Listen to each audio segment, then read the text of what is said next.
예수님께서는 자신을 믿고 제자가 되겠다는 사람들에게 내 말을 받아들이고 진리를 알아야 된다.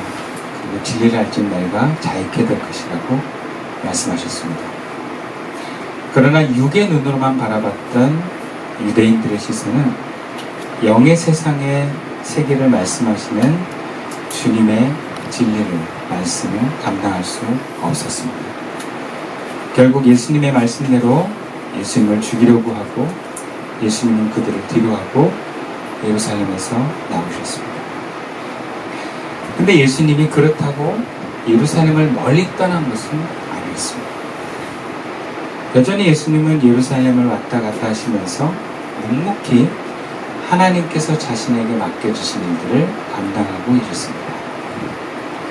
오늘 본문에서도 예수님은 예루살렘을 지나는 길에 한 눈먼 사람을 보고 계십니다. 본문에 그는 태어날 때부터 눈먼 사람이었다라고 기록합니다. 그런데 제자들은 그 사람이 날 때부터 눈먼 사람인지를 어떻게 알았는지 그와 관련해서 예수님께 질문을 합니다. 본문 2절 말씀인데요. 제자들이 물어 이르되 rabbi여 이 사람이 맹인으로 난 것이 누구의 죄로 인함이니까? 자기입니까? 부모입니까? 제자들은 지금 저 맹인을 보고 대뜸 태어날 때부터 맹인이었던 이 사람이 누구의 죄 때문이냐, 누구의 죄 때문에 저 사람은 저렇게 태어날 때부터 눈이 멀었느냐 라고 예수님께 묻습니다. 우리가 질문을 들어보면 그 질문하는 사람의 수준과 질문의 목적을 이해할 수 있습니다. 지금 제자들은 자신들의 그 당시 유대 세계관을 가지고 죄에 대한 인식을 갖고 물어보고 있는 것입니다. 즉 유대인들은 병이나 고난의 원인이 인과론적으로 보았습니다. 그것을 모두 죄의 결과로 보았습니다. 욥의 세 친구들이 바로 이런 인과론의 대표자들이라고 할 수 있는데 병이나 고난이 죄의 결과라면 누구의 죄 때문에 이 고난이 생겼느냐라는 것이 중요해집니다. 이에 대해서 구약 성서에는 크게 두 가지 견해가 있습니다. 부모의 죄의 견해다. 이것은 굉장히 많은 부분에 그 기록을 드러내고 있습니다. 그리고 에스겔서 18장은 본인 자신의 죄 때문이다라고 하는 이야기도 있습니다. 그러니까 부모의 죄 때문일 수도 있고 본인의 죄 때문일 수도 있는 고난과 죄의 결과로 인과론적으로 보면 그렇다는 것입니다. 근데 여기 뭔가 문제가 있습니다. 이 사람이 중간에 사고로 눈이 멀었다면 이 사람의 죄일 가능성이 많습니다. 그런데 날 때부터 눈이 멀었다면 이야기가 달라집니다. 눈이 멀을 정도의 고난을 받을 정도로 아이가 뱃속에서 무슨 죄를 지었는가? 그렇다면 이런 경우 대부분 부모의 죄 때문이다라고 규정을 짓는데 아마 제자들은 그것이 그렇게 합당하게 와닿지 않았던 것 같아요. 그래도 그렇지. 저 사람은 그럼 부모의 죄 때문에 일생을 저렇게 고통받아야 되나? 이런 질문들이 그들을 불편하게 했던 것 같아요. 아니면 그와 관련해서 호기심이 생겼던 것 같아요.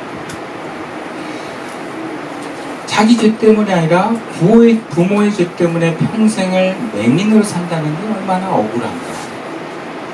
공의와 선의 하나님이라고 보기에 부모의 죄 때문에 자식이 이 정도의 고통과 장애를 안고 사는 것은 받아들이기 어려울 것입니다. 어쨌든 이러한 불편한 마음이, 이러한 호기심이 당시 사회적 통념을 넘어서 진실을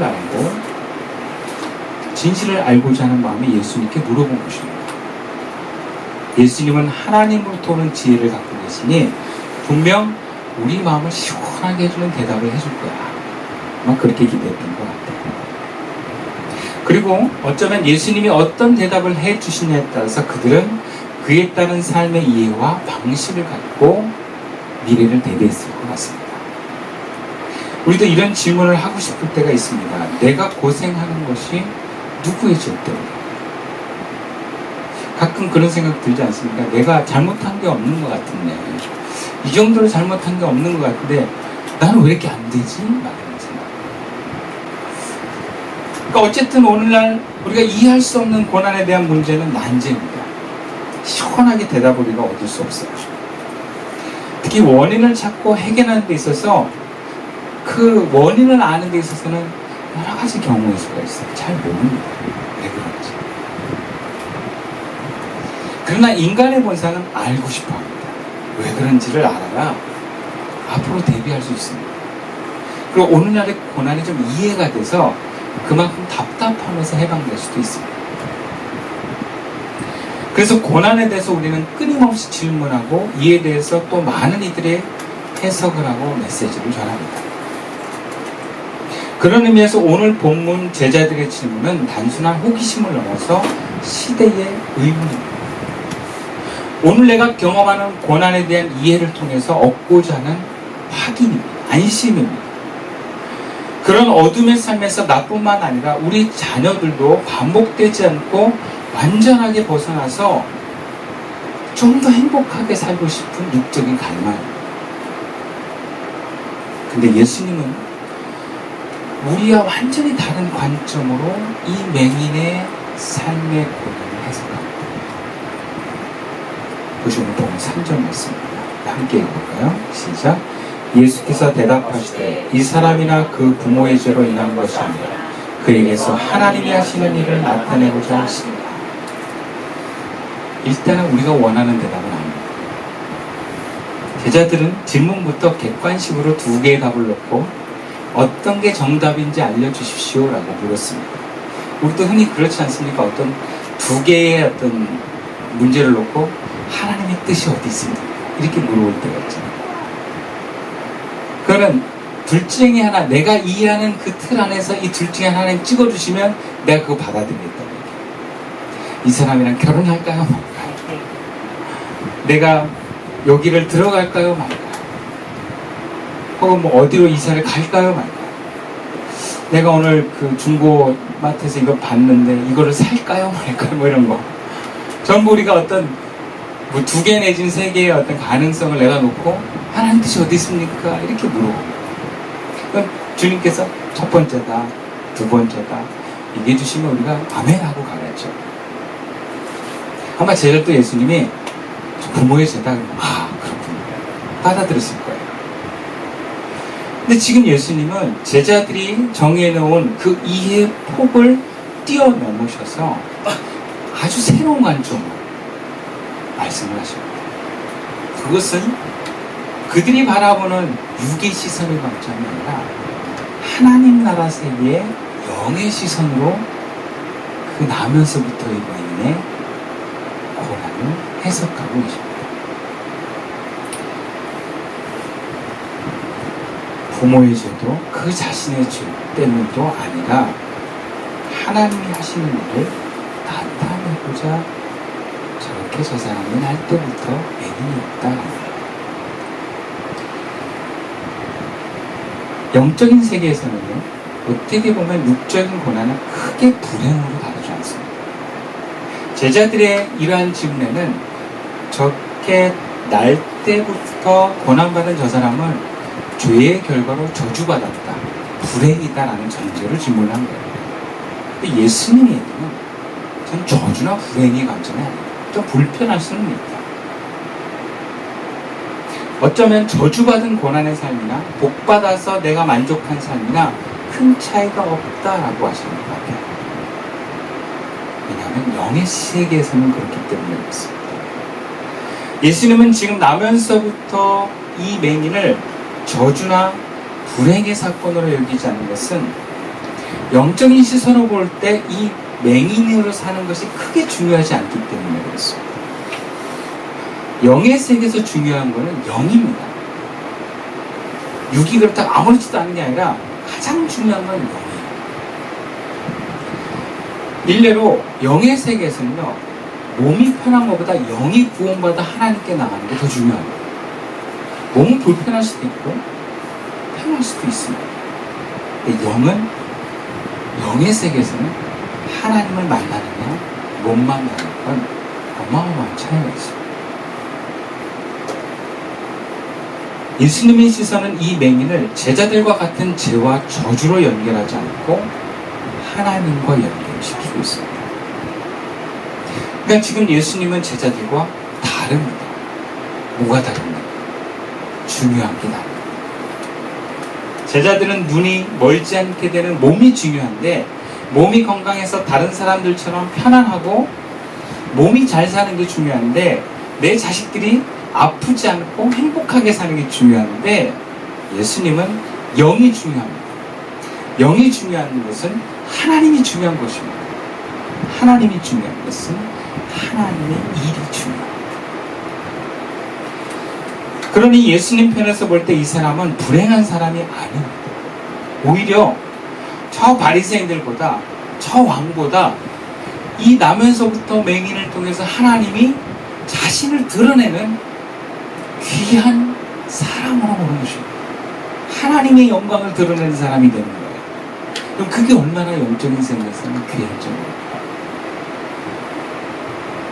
오히려 바리새인보다, 서기관보다, 제사장보다 더 영광을 누리는 영의 복을 받은 사람입니다. 여러분, 하나님 세계에서 하나님이 기뻐하시는 건 우리가 얼마나 부유해졌느냐가, 우리가 얼마나 성공했느냐가 하나님이 드러납니다. 그래서 얼마나 더 많은 사람들이, 혹은 하나님이 바라보는 그 사람들이 나를 통해서 하나님을 만나고 하나님께 다가왔느냐가 중요합니다. 그래서 구원이 중요합니다. 우리는 성공과 편안함이 중요합니다. 그것이 영의 시선이냐 육의 시선이냐의 중심이 다른 것입니다. 우리가 왜 고난에 대한 이유가 중요합니까? 육이 고난받고 싶지 않습니다. 그저 우리는 삶에서 고난 없이 편안하고 안전하게 살고 싶습니다. 만족하며 살고 싶습니다. 여러분, 오늘날 부모들의 교육이 잘못된 이유라고 얘기하는 게 뭔지 아십니까? 부모는 자녀를 교육할 때 그 목적을 안전에 둡니다. 근데 하나님은 우리 인생을 이끄는 목적을 안전에 두지 않습니다. 하나님을 만나는 구원에 둡니다. 그래서 부모가 하나님의 시선과 다른 자기 시선으로 양육을 하면 그 양육은 하나님 나라에서 볼 때는 잘못된 양육이 될 수 있어요. 예수님은요, 하나님이 중요합니다. 하나님의 영광이 드러나는 것이 중요합니다. 다른 것은 그 다음 문제예요. 설령 하나님의 영광을 드러나기 위해서 내 목숨을 드려야 된다면, 혹은 다시 나를 죽여하는 그 사람들 틈에 다시 들어가야 된다면 기꺼이 들어갈 수 있는 분입니다. 왜? 하나님이 중요합니다. 제자들이 모두 떠나 갈릴리에서 몰래 예루살렘으로 왔지만 그 예루살렘에서도 자신을 위해서 제자들을 모으지 않았습니다. 여전히 복음을 감당할 만한 영의 시선이 열려질 제자들을 찾고 계십니다. 그렇게 예수님은 하나님의 영광이 드러나는 일에만 집중합니다. 하나님의 영광은 하나님께 관심을 두고 영의 시선이 열린 사람을 통해서만 드러납니다. 육의 시선으로 육의 만족의 열망을 두고 있는 사람을 통해서는 하나님의 영광이 드러나지 않습니다. 오히려 그 사람은 그 기회를 통해서 자기가 영광 받으려고 하는 경우가 많습니다. 그래서 본문에 등장하는 날 때부터 눈먼 사람은 제자들처럼 영의 눈이 떠지지 않는 사람들을 보여주는 어떻게 보면 대표적인 사람이라고도 볼 수 있어요. 우리가 만약 예수님처럼 영의 눈이 떠져서 하나님의 일을 봐야 되는 제자들처럼 볼 수 없다면 우리는 하나님이 아니라 사람들을 볼 것입니다. 사람들을 지적할 것입니다. 사람들에게서 내가 위협받는 것을 방어하고 그들과 선을 긋게 될 것입니다. 이해관계를 따지게 될 것입니다. 눈먼 사람을 봐도 호기심으로만 다가가지 하나님의 마음으로는 다가가지 않을 것입니다. 사업을 해도 손님이 와도 이해관계로 이 사람을 대하지 하나님의 마음으로 대하지는 않을 것입니다. 왜? 내가 중요하기 때문에 그렇습니다. 그러나 하나님께서는 우리가 영적인 눈이 떠지기를 원하십니다. 영적인 눈이 떠지면 하나님이 보입니다. 그러면 하나님이 중요합니다. 영적인 눈이 감겨있으면 내가 중요합니다. 내가 고난 안 받는 것이 중요합니다. 눈이 떠지면 하나님이 중요합니다. 하나님이 영광 받는 게 중요해집니다. 그러면서 하나님의 일이 중요해집니다. 눈이 감겨진 사람은 하나님도 안 보이고 하나님의 일도 안 보입니다. 그래서 하나님이 나를 통해서 하고자 하는 일들을 놓치면서 삽니다.